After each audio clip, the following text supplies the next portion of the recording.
one bring one. And so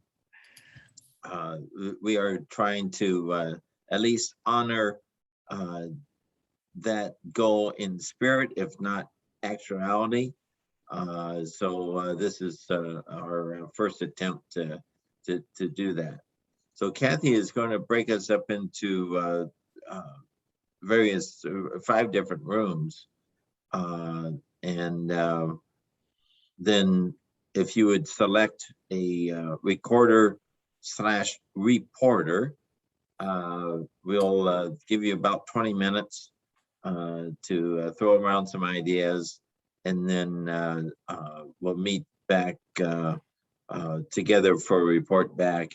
And I'm hoping that this segment of our monthly membership team meeting then will conclude about 7:35 or at worst case 7:40.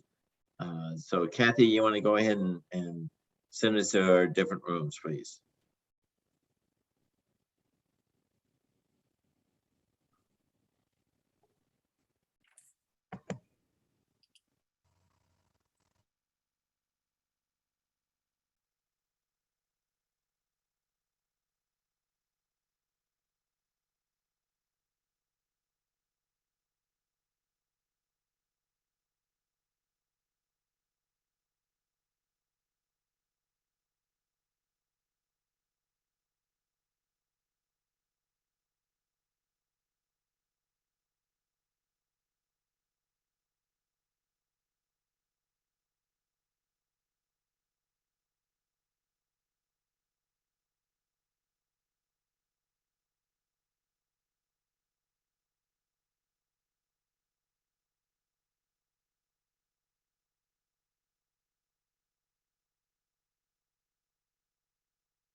Social media.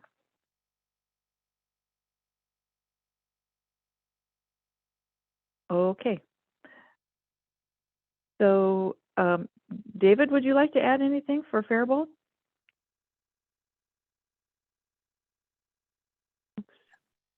Hello?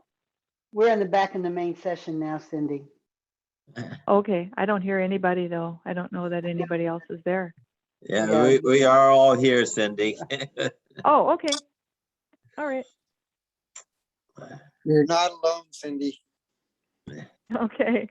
All right. Well, that breakout went really fast. We were just really kind of getting going into it, but I might just start out by saying that one of the things that we all recognize is that we really want to double down on existing member engagement, making sure that the folks that have perhaps been on the sidelines a little bit during COVID still perceive value from being a member, and get them reacquainted either through Zoom or through in-person meetings, and then also attract new members as well. Excellent. Any other thoughts from your group, Cindy? Well, one of the things that I was indicating that our club is very interested in is having a little bit more balance with gender and increasing the number of women that we have in the club.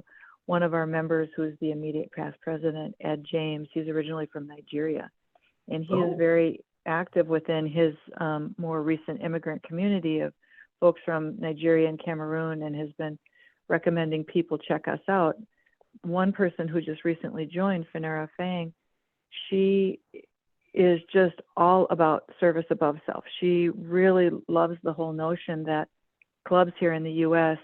pull together, and with what seems to be a modest amount of money for us here in the U.S. can do wonders abroad, whether it be in Africa or elsewhere. And so I think that we have a compelling message to share with people who realize the true meaning and the need elsewhere. Excellent, excellent. And which room were you in, Cindy? I'm in the group with Greater Rochester, Stillwater, Forest Lake, Faribault, New Brighton, Mounts View. So who is the facilitator there? I'll take responsibility for all of Cindy's great ideas and stuff. Well said, Cindy. I think to add on to it, having engaged members and re-engaging our members now that we're kind of coming, maybe see the light at the end of the tunnel of this pandemic, and groups are getting back together. Having engaged members can make sure that those members are creating new members. So thank you so much, Cindy, for being our reporter. Sure, you're welcome. Excellent. Newell, who's reporting from your group? Rick is going to report. We had Rick from Stillwater Sunrise, Jim from Forest Lake, Audrey from Rochester, and I'm from LeSueur. So the four of us had a good discussion, and I'll ask Rick to report. Great, thanks, Noel. So what our group came up with was there were comments about inviting spouses of current members and engaging with spouses. That there's a whole avenue where the familiarity with Rotary already in the family and the spouse's interest in connecting is a really good avenue for adding to membership. There is a question about doubling up on the dues to the family, where clubs might have to be a little innovative on how to structure the dues. But that was a really good one. That led into thinking about, our clubs engage with community sponsors. We do fundraisers, we do certain events and things like that with members of the business community and things like that. And really to dive into, our engagement with those sponsors a little more, rather than just donating and supporting the club, but possibly looking for potential members within those organizations. There was a good discussion on retention for current members. There's an example that Audrey had for organizing small groups formally within your club, and then having certain themes where the groups would meet and discuss, a few times a month around learning, social, service, virtual, and things like that. And so what it does is it mixes up the different elements of the clubs. They're relatively small. It's very personal. You really get the deeper dive into understanding the other members and building those relationships a little more. So that was a really great idea. And then another comment about just outreach on public image is how the communities don't necessarily know Rotary well enough now, and so really amping up the public image and outreach to the community, understanding Rotary more, will create more of that interest. We did just barely start talking a little bit about driving for diversity and inclusion, and didn't get too much into that. So that was another topic we were trying to get into. Very good. Go ahead. Once we finish the different breakout rooms, I'd like to add something more too. Yeah, go ahead, Cindy. Oh, okay. Well, one of our members in our breakout group was talking about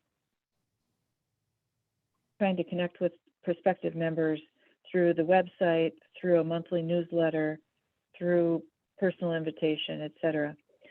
Our club, we're so fortunate that we have a member who does a weekly newsletter for our members.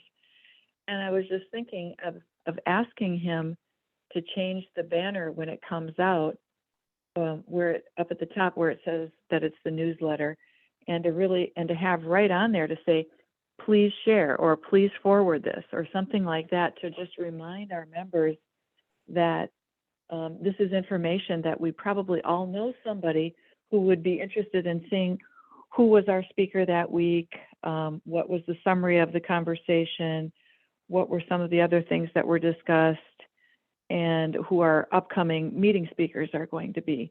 Sometimes if we don't just really have it smack dab in front of us to do something, we forget to do it. But perhaps, having it right there on the banner of the email that comes out to say forward this will get more of us to do that. Very good. Very good. Pam, your group? Yes, I was in group 2 sharing with, I didn't get all the last names, Pete. Jim, Amy, Charlie, and the infamous Kenny Klooster. And Charlie Altman is our recorder. And Charlie, would you like to talk about what we talked about? You're on mute, Charlie. One interesting conversation we had with the Wabasha is this would be unique to them, but they're creating a $27 million National Eagle Center in the town of Wabasha. And so the club is going to find ways to engage with that Eagle Center because there's going to be visitors, not just from that town, but from other towns. So it'll be a great way to engage, possibly new members or people that aren't from their town, but they could possibly find out about Rotary in their own towns. We talked about one way club is trying to grow through diversity, not just race, but age and other ways to gain a larger perspective. We talked about how personal contacts are, important, and the follow up on personal contacts, invite them to a meeting for a free breakfast. We also talked a lot about retention. I thought this was equally important. It was brought up that, members often leave after 3 years unless they feel engaged. So ways to do it is make sure that you have fun in every meeting you have, keeping in touch, having a robust onboarding, and have a conversation with every member and ask them what their passions are. And then do your best to group those passions to make sure that there is something from everybody. So I thought that was a good discussion, talking about how once you get a member, how to retain them. We had some significant growth during the beginning of COVID, but lately we've been struggling a little bit in some of our meetings and keeping members engaged. Hopefully that will change soon with the ending of COVID. We can meet in person. Very good. Thank you. Any other comments from Charlie's group? Then moving on, Steve, who's reporting for your group? We had Terry has gracefully agreed to report for our group number 1. Yeah, so we talked about a few different things that have been working. I think it was Ruth that said a good hybrid meeting has made a big difference for them, having that technology that makes it easy for people to participate and be able to feel like they're all working together or they're together. One of the other ones was Northfield,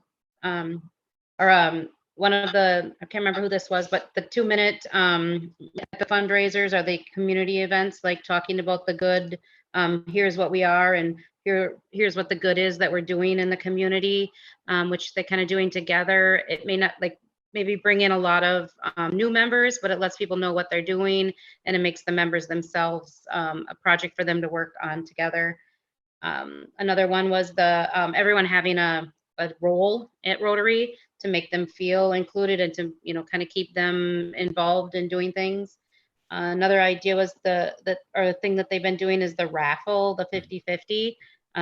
She said they brought in or have about 15 to 20 people over the past, and that seems to be fun and something that they all like to do, and so it makes people want to come to the meeting. Excellent. Any other comments from members in your group there, Terry? For Steve?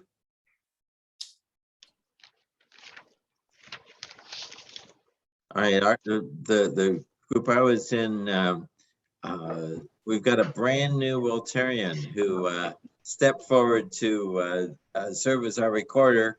Skylar Olson from the Stillwater Noon Club will give our report. Go ahead, Skylar. Hello, it was a pleasure to be of service today, but we had some common threads in ours, a lot of inviting members who had fallen off the active list, whether that was for anniversary meetings or just on a regular basis, or even making a specific day out of it. We had calling out companies that were local to that area to see if we can figure out who the who's who at those companies are, to see if they would want to bring someone into our group, but maybe not a corporate member, but see if they're just interested themselves. Yep. And then again, we found that there was some tough issues with members bringing one guest each time, especially with some of the older members not meeting new people all the time. We did have an idea of sponsorships to try and help some younger individuals get into the group if the finances are a barrier. And again, also just an alumni day and try and invite everybody back. Interesting. Yeah. Can we But, talk a little bit about the sponsorship idea? I'm interested in knowing what club is doing that and how they work that. That was an idea that I brought to my club. And again, I joined coming up on probably a month and a half, 2 months ago. And so we haven't gone through any of the details yet. But I know personally, Okay. I wouldn't mind sponsoring someone if we have a targeted recruitment strategy for it, where we either go for recent college grads or some other, younger members, 20s, 30s in local businesses, and sponsor them to come for lunch. Okay, so sponsoring them for lunch, not necessarily sponsoring their membership, or what are you thinking there? Again, I'd have to really see the details. I just know I paid my first quarterly bill, and if I had to sponsor someone else, I could. And I wouldn't mind bringing someone along for 6 months to a year. Okay, I see what you're saying. So it could be an individual sponsor somebody for a period of time, or it could be the club gives out a scholarship to someone who wants to join, but perhaps finds that there's aspects of membership that's difficult for them. Correct. To follow Yeah. up on that too, this is something that Faribault has picked up on. We have a couple of our members that are willing to sponsor to help our diversity and inclusion. Along with, we restructured our dues for members under 35. Those membership dues are lower, and we found that it's really helped with our corporate asks, because they might have some really young, engaged person that if money was a barrier from the corporate side, they can go, hey, I'll send Susie Q for half the price, and let her get that professional development too. It's a couple neat avenues to take. Yeah, very good. I like that. Other comments on this particular thing, or other things? Maybe let's talk a little bit about the 50/50 raffle fundraiser. Is that a weekly thing, or is that a monthly thing? And what are the raffle prizes, or is it just maybe each person pays $5 or $10, and then half of it goes to the foundation and half is split with whoever's the winning ticket holder, or how do they do that? I can handle a little bit of that. We have two raffles. One is for the public and one is for our club. We have a weekly club raffle that we put in, buy one ticket for $2 or 3 for $5, or 5 for $3, I'm sorry. And quarterly, we have a drawing on that. When they put this in, there's a card they get, and they tear the card in half, and the card goes in the drawing, and we have to do it quarterly because the state caught us on doing it annually. So we had as much as $1,000 in that pot at a time when we were doing it annually. And right now we have a quarterly pot that we just drew, and the payout, it's a 50/50. So the payout was $235, and our guest speaker won it that day. And nice. And he gave it back, the whole thing, for the Polio Plus project. So wow. It plus I think we're going to get a membership out of them. So Perfect. it's kind of a nice thing. And then we have a citywide deal where we sell 100 tickets at $50 a ticket. Once a year we do this. It's the Valentine's raffle. And Mhm. we split that 60-40. And I started that, and I always felt that 50-50 wasn't right when you're working with charity, that the charity should come Yeah. out ahead of the game, so I made it 60-40. And nobody's ever complained about the split on it. But, Mhm. we Mhm. raise And how much do you raise from the Valentine's raffle? about $3,000. Do you Mhm. need to get a Mhm. gambling license of any kind to do either of these raffles in Yes, Wisconsin? there's a raffle license that you need to have, and you buy one license, it gives you 2 raffles a year. Now, our daily raffle is covered under that, and so is our annual raffle. So if we wanted to Okay, add a third sure. raffle, we'd have to buy another license. Yeah. Yep, I'm familiar. Our club does what we call a gold plate dinner fundraiser, where we get a license for a raffle for that. It's interesting to know that you can do 2 raffles with one license. So that will definitely take that into consideration. You have to check with your state. I don't know where you're from, Cindy. Minnesota. Okay. Very good. Very good. Well, thank you all. Yeah, thank you. Thank you. I would have appreciated if the reporters would send me a copy of your notes. I put my email address in the chat box. So if you could quickly copy that and send it to me, I would greatly appreciate it. In the interest of all of our time, we have already gone past my estimated 30 minutes by 9 minutes, according to my watch here. So I think we'll draw this portion of the meeting, of our membership meeting, to a close. You're all welcome to stay and listen to the second part. The membership committee is going to be discussing ways to try and retain members, or onboard members, maybe is a better term. You know, how do we get the new members up and running, and so they get involved and become engaged? So you're welcome to stick around as we bat that one around. But if you got other things to do, I fully understand. I really appreciate your attendance tonight. It's a great group. It's lovely to see so many smiling faces. So thank you very much. But we'll go on with our second part of our meeting. Keep recording, Kathy, please. And Mike Spielman has agreed to lead us off on this new topic. So Mike, it's all yours. You got to unmute though, Mike. I had it already and then I looked away.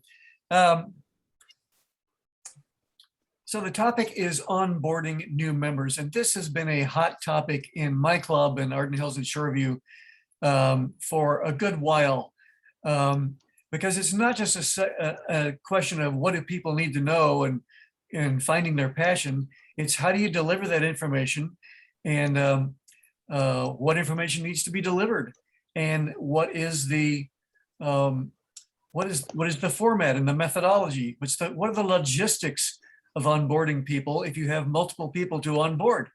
So I'm interested first in getting a little sense of the group here in terms of whether or not you have a standard kind of documented onboarding process that you follow, or if you, like our club, are trying to work that out now. You can just give me a sense of the club here, where that goes. Okay, this is Cindy Carlson. Can you hear me? Sure, Cindy. By the way, thanks for visiting our club at the Shoreview Community Center. Oh, yes, you're very welcome. I was happy to present the district grant to you. Yes, that was fun. Yeah. I am essentially the solo person on the membership committee for our club. Our club is a 42-year-old club, and a lot of the people who were founding members have been aging out of the club, either through retirement or death, or what have you, their change of living circumstances and what have you. So we do have an aged club. We're trying to rejuvenate and get more younger members as well. And our onboarding is essentially me sitting down with the new person and spending time with them, looking at Club Runner and looking at the Rotary International website, sharing a bit about where is the district website and that information, going over information about historically some of the activities and projects that our club has supported, and the projects that we are planning for the coming year. And then to your point about trying to find out, well, what are they passionate about? Why really did they join? What really inspired them to become a Rotarian in the first place? And to try to make sure that that's top of mind in seeing that interest is nourished through their membership. So we don't really have a formula per se. It's a little bit of a art, more than a science. Mhm. But I'm hanging around here today because I'd like to know a little bit more about the science part of it. Okay, so what I'm hearing from you is that your onboarding process depends heavily on having a skilled interviewer to do the orientation, and it's a single episode, a single meeting. No, yeah, it's primarily one episode, but then there's a follow-up meeting that happens to get into some other things. Like the first meeting touches overview about Rotary International, even though they've received a whole bunch of information about Rotary International and the foundation before they've even joined. We give prospective members quite a lot of information about what is Rotary, what are the top reasons to join Rotary, what is it about our club, a copy of our bylaws, which were recently updated just within the last 2 years, all that sort of thing. But we try to break it into at least two. And so the second meeting is usually focusing a little bit more on Rotary Foundation. Okay. And why that is so critical to Rotary clubs, and that's really the engine through which that we do the good in the world. And are you personally conducting that again? Yeah. Yep. So yeah. you are the orientation team, essentially. Yes. Okay. Yes, I am the membership chair for our club, and I am also the international service chair.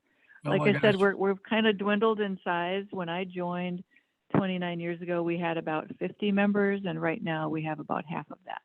We have about 27. Yeah. Okay. Cindy, how long do your sessions last for your orientation? I try to keep it to about an hour each time.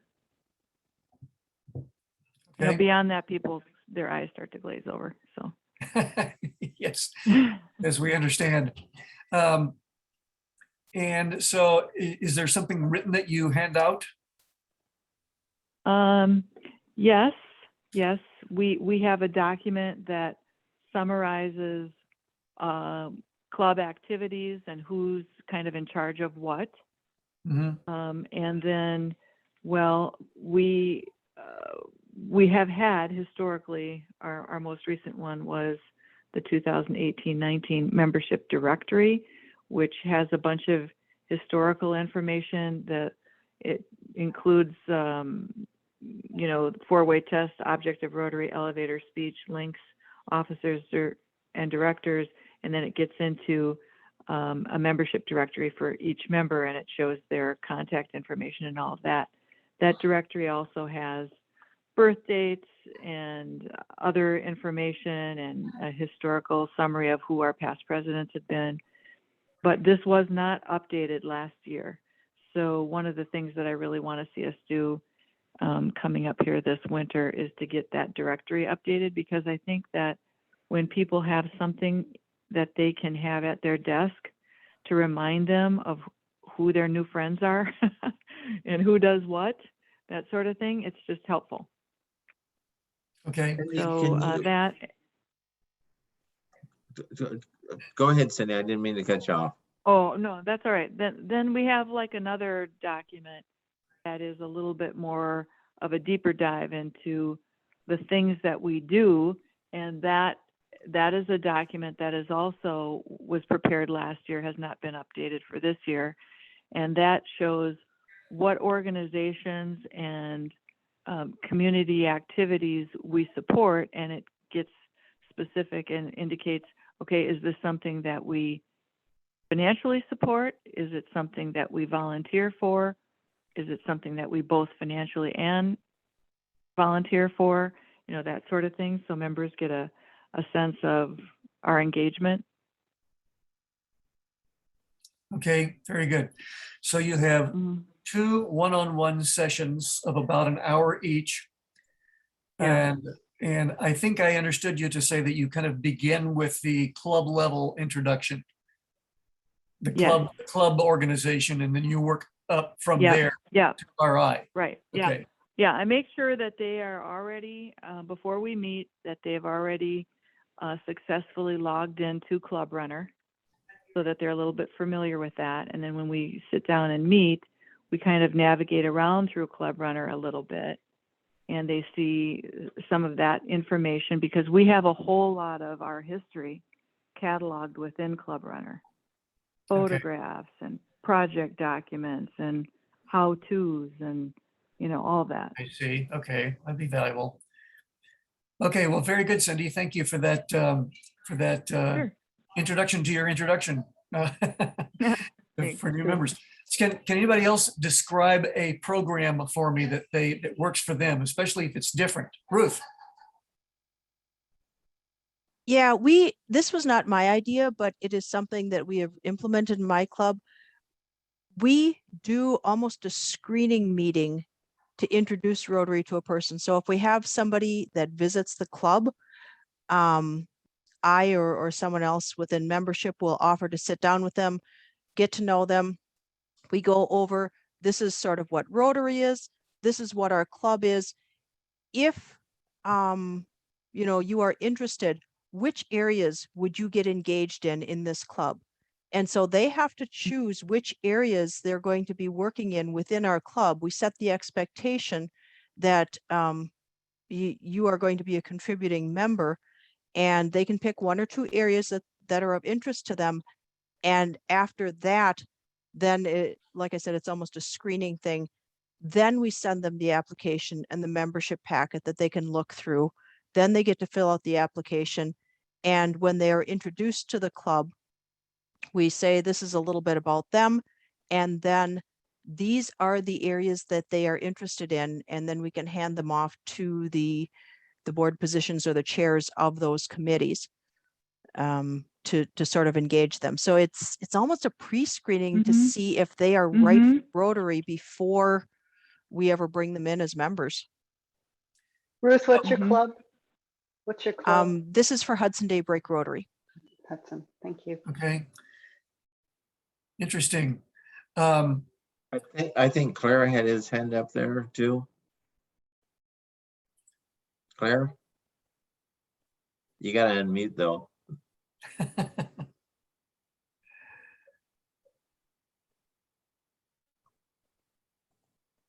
What we do in Forest Lake is, and I'm the one who usually does it because I've got the PowerPoint presentation, is we do what's called Fireside Chat.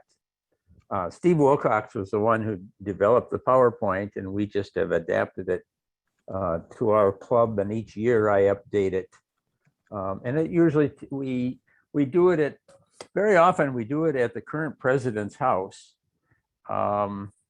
And we sit around and we plug it into the big screen TV and do the PowerPoint along with having some hors d'oeuvres and refreshments. And it's usually an hour and a half.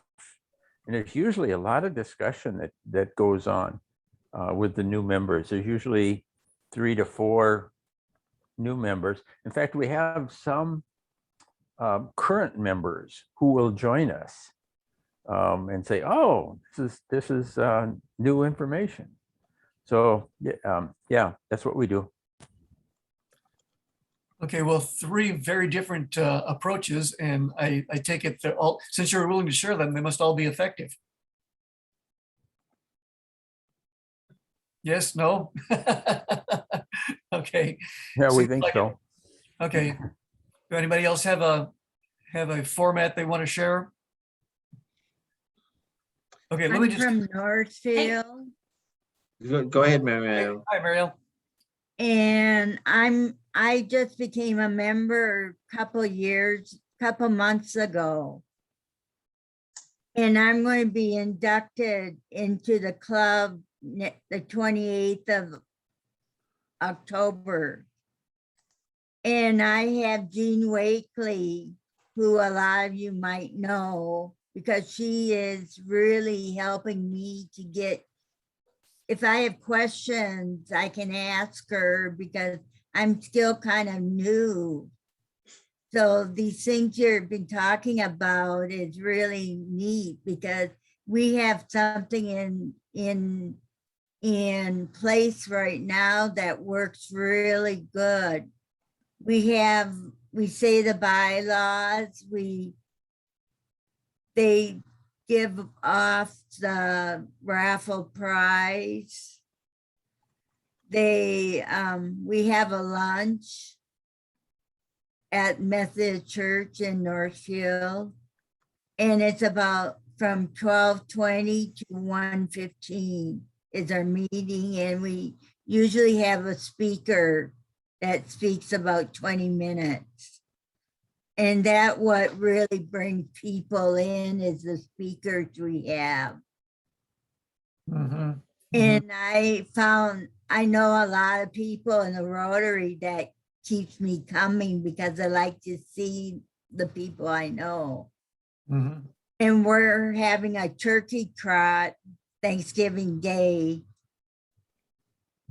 And that's with the Rotary Club. Okay. So it sounds like the onboarding process has been a very positive one for you and it's, making you an enthusiastic Rotarian. Right. Well, I have to tell you that our club is struggling a little bit to define what we want to do with new member orientation. And I'm lucky that our membership chair is Bill Klump, who's with us in the meeting here. So Bill, you can chime in whenever you feel like it. We have a program that we're just experimenting with. And we debated actually at first between starting with the big picture of Rotary and then showing where our club fits into it, or starting with our club as sort of a micro organism and then seeing how that fits into the bigger picture.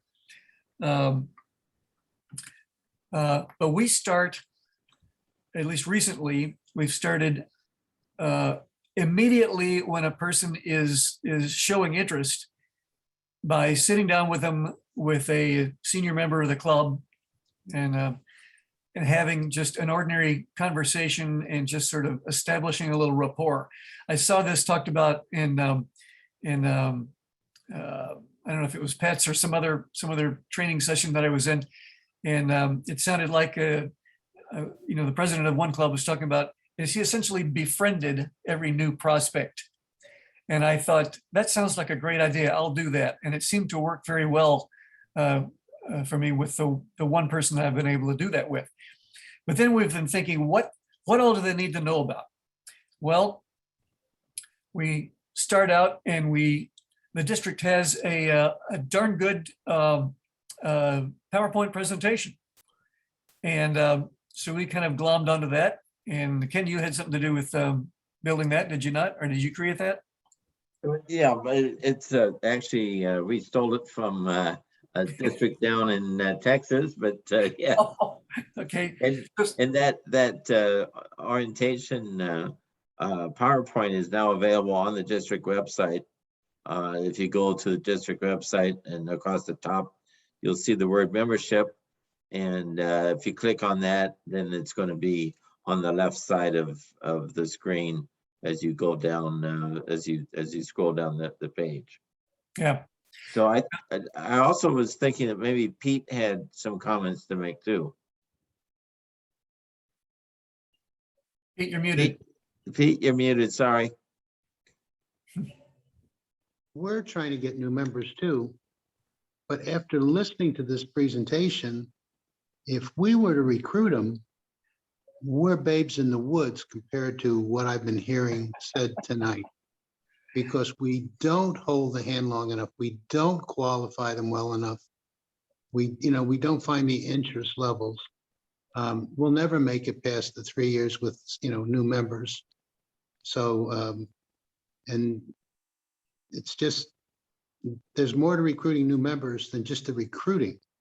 You've actually got to have the end that links that the link that gets a person from being recruited to being a productive and enjoying member of Rotary.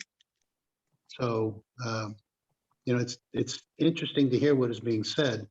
And the district website I think you're referring to is, I think the website Ken sent me to today, because there are things there that I'm sure nuggets that we're trying to figure out how to do.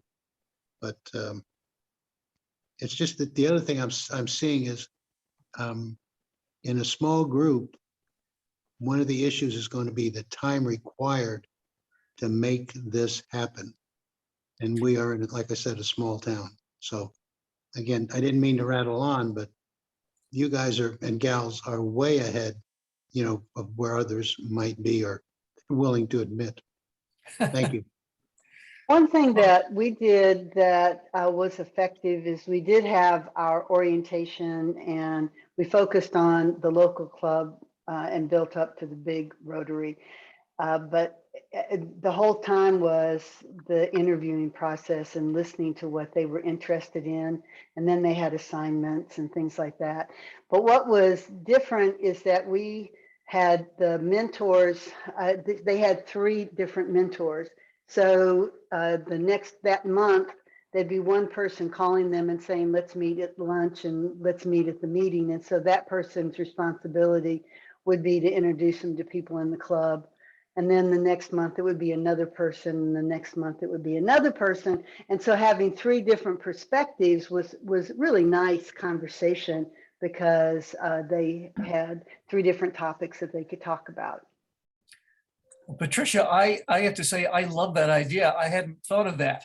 And mentorship is something that our club has frankly not really done very well, unless you just happen to know the person who's coming in. We don't have a process for that.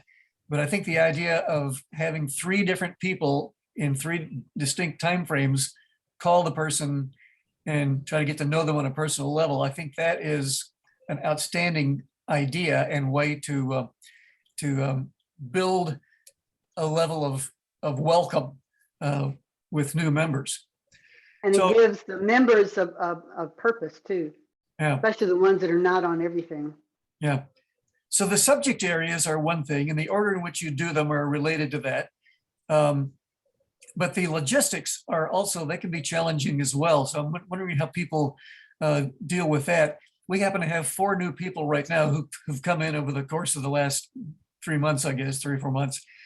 And it's been really difficult. We're both trying to decide, okay, what are the topics that we need to cover? What's the order we need to cover them in? And how much time do we spend on each one? And how do you coordinate 4 new members? I mean, can you actually have a small herd, or do you have to do everything individually? So who wants to comment on that? Can you have an effective orientation with, 2 to 4 to 5 people going through at the same time, or does each individual have to be individually cultivated and educated? You could do an initial session with everybody, but then break it off after that and go individually. Okay. All right. So go ahead. Oh, I'm sorry. I think both ways can be effective. One of the important things in both of those situations, though, is we all like to feel special, and we all like to feel like we're part of a group and stuff. We've been doing the mentor thing, and what I've seen is people are showing up and sitting together and creating friendships. I think that can happen in a small group. But even the smallest things, like taking that membership certificate that everyone gets, and we frame it. We want them to feel like they are part of a special group. And I think you can do that within a small group of orientation or one-on-one as well. Mhm. Make it special. Yep, I think you've got that right. And I've heard that it's a good idea to invite the inductees' family to be part of the ceremony as well, and just make it a whole family affair. So I think that's an excellent idea. So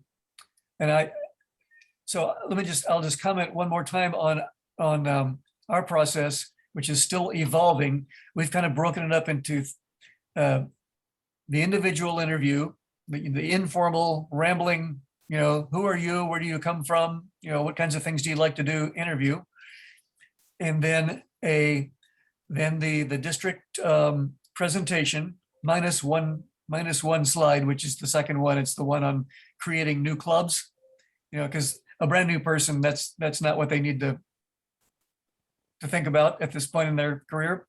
But so there's the overall PowerPoint, and we have a second session in which we invite all of the heads of the major teams and the avenues of service to describe what it is that we do. And we have them do that. Well, I guess we've done that in a Zoom call so that they could all, tell about their ways, their avenues, without having to, gather 12 or 15 people in a room to get it done. But then step 3, we've identified as Club Runner and the RI website. And I would say among new members, and we do this because among the new members that I've seen come in lately, the biggest complaint that I personally receive is I try to look at the RI website or Club Runner, and I just got lost.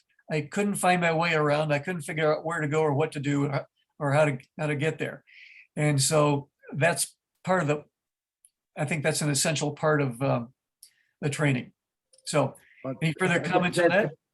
Thank you, Mike. I appreciate you leading this conversation. We are now at 8:05, so we need to wrap this up as I try to get our meetings in about an hour, and we're a little over that. However, I am willing to, and Mike is also maybe willing to stay on for those who want to stay on, but I did want to respect people's time and let you go.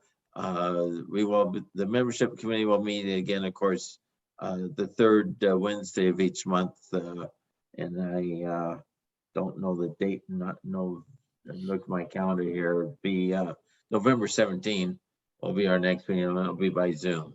So thank you all who came tonight. I really appreciate all the ideas. Please, as I said, I put my email address in the chat, and I will do that one more time. And if you have any other comments, concerns, please drop me a line. But otherwise, we'll formally adjourn the meeting. Those of you who would like to stick around, I will hang around for a little bit. So thank you and all good night. Thank you, Ken. Okay. Bye-bye. Bye now. Thank you.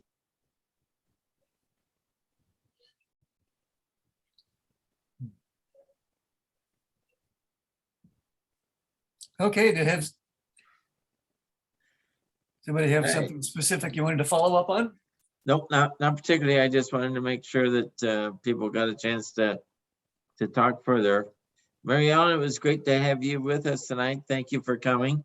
Yes, welcome to Thank Rotary. you, because it makes me want to get involved with the membership committee. Good. Well, we would. I don't even know who's on the committee. Now, in which club are you joining, Mary Ellen? Northfield. Northfield. All right, excellent. Yeah, well, ask the people there in Northfield who is your membership chair, and they can connect you with him or her, whoever that is. Okay, thank you. You're quite welcome. Right. Did you have any other concerns or questions, Mary Ellen? Not really, because my sponsor is picking me up, and she sits with me, and she introduced me to the people that, because there's only can be 4 people at a table now. Sure, right. All right. And Well, we have very to good. wear a mask at Yeah. a table too. All right. Well, I think I was going to go ahead and conclude this meeting. Thank you again, Mary Ellen. Okay. Thank you, Mike. That was great. I really appreciate it. Hope that was what you were looking for. Yeah, no, it was super. You have a safe trip tomorrow, Okay, thanks. and right. we'll see you next month. Good night. Yeah, well, Good night. we might talk before then. All right. Thanks. Bye.